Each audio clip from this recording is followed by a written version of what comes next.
I've always liked the pure muscle of the Z1000 engine but never been a total fan of the chassis. The Z650, however, proved to me that when Kawasaki want to, they can still build a seriously good handling make bike. The Z900 is it. I then spent a few months chomping at the bit waiting to ride the new Z9, and when I got the call from Kawasaki, I couldn't get down to Team Green HQ fast enough. First of all, the bike is stunning to look at. The lightweight 13 kg Strellis style frame, highlighted in green, is just the coolest thing. The way it proudly shows off the 948cc compact inline 4 donk like a proper naked bike, is pure eye candy. The subframe is exposed, too, and the frame plates look great. Even the exhaust headers snake around the front of the engine in a cool way. The pinstripe wheels and pedal rotors set the look off, along with the narrow and low stance and centrally mounted LCD dash. Overall, the Z900 really is easy on the eye and for me the best looking naked bike Kawasaki has made for a long time. On paper the Z900 is a good package. Lightweight at 210 kg wet, 1,450mm wheelbase with 24.5 degrees rake and 103mm trail, a low seat height at just 795mm, a good brake and suspension package and an impressive 125 ponies with 99 Nm of torque. No fancy electronics, just a proper fun bike. I like that. After the walk around at Kawasaki HQ, where the compactness of the Z9 struck me, I jump on and fire it up. The inline 4 idles away at a rapid but silky smooth RPM before the temp rises and it settles into a slightly passive-aggressive rumble. It's being friendly but has some deep-down anger.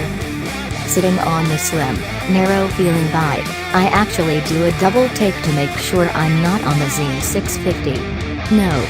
Okay, so it is a small bike.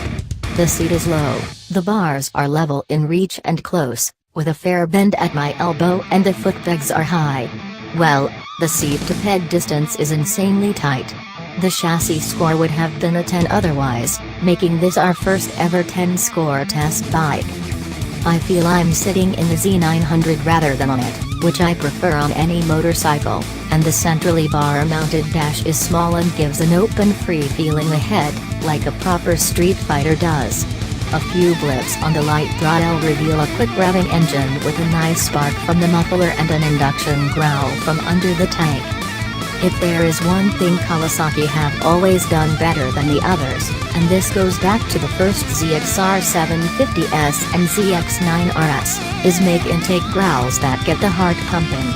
The stacked intake funnels ensure that on the Z900, the clutch lever is ultra lightweight thanks to the 3-spring slipper clutch. I select first gear, no clump, and motor on out of Quaka HQ. The next 35 kilometers of suburban peak hour is a blast.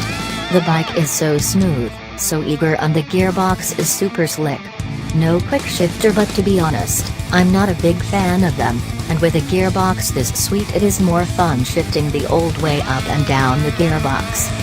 Acceleration is eager and fun with short gears right through to top, which is more of an overdrive for freeway cruising. Fueling is fantastic and there is no throttle snatch or dips or glitches throughout the rev range. The engine pulls from low RPM yet has a purposeful top end and meaty torque. There are no vibes at all, the engine revs with the urgency of a motor with a lightweight brake yet benefits from the balanced shaft. The result is almost zero buzz. Small 36mm throttle bodies help that mid-range mumbo, but there is no shortage of air velocity when the revs, and the intake howl, heads towards 10,000 revolutions per minute. Between red lights, I'm finding it addictive and grin-inducing. And did I mention the gearbox? Man, what a sweet gearbox. I find the dash okay to read. The tacho numbers are small and the tacho moves quickly. The speed is a little hard to see with sun on the dash but fine otherwise, and there are 3 display settings to choose from. However, the mirrors are good and vibe-free and the switch gear is basic and easy. Also, the seat is comfortable. Battling the traffic on the Z900 makes my otherwise mundane commute more exciting, and as I get away from town and hit the twisties, I'm feeling invigorated after a long day traveling around Sydney to various meetings. The Z900 stares so sweetly, with geometry that borders on conservative yet gives a taste of sports performance. It's a bit of a teaser. And as I push on is offering the performance dynamic that gives me enough to keep pushing hard and grinning, while not turning a fun blast into a battle of skill like a full-blown performance naked would. Kawasaki really have got the balance between sports, naked and universal capabilities spot on with the Z900, more so than any bike in class I have ridden, or at least remember riding. As I carve from corner to corner on smooth, free, hot mix, the Z900 feels like a 250. The 180 section rear tire helps agility, along with the low riding position and centrally located mass. It is effortless flicking the bike left to right over and over, running the bike fast into turns, the slipper clutch limiting engine braking from the 11.8 to 1 compression ratio and decent ground clearance allowing fast corner speed. The brakes, also, impress me as I reach the hairpins. The rotors are only 300mm and the 4-piston calipers are conventional. However, the ABS system is predictive and works well, and there is plenty of feel and power at the lever. I'm impressed with the brakes, both front and rear. The shock and forks give good support on the smooth stuff, but as I reach the really bumpy faster sections, I expect the handling to head south. It doesn't. The Z900 remains stable yet nimble and sure-footed. The 41mm inverted forks soak up the bumps admirably and even handle hard braking into turns. The basic suspension is well sorted over a very wide range of conditions, and although the limits are found when pushed hard for the price point and level, the suspenders do an outstanding job. The front end of the Z900 doesn't give ZX-10R feedback and feel, but I wouldn't expect it to. It does, however, communicate enough feedback to keep me out of trouble while still pushing on, so a good overall package up front. Ground clearance, as mentioned, is good, not like on the old Z1000, which scraped at the sight of a corner.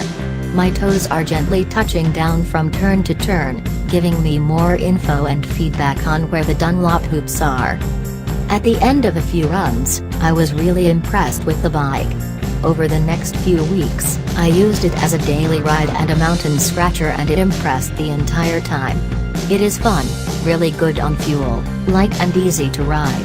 The headlight is tops and it comes at a very competitive price. If you are keen to get on a large capacity naked, head to your local Kawasaki dealer and try a Z900.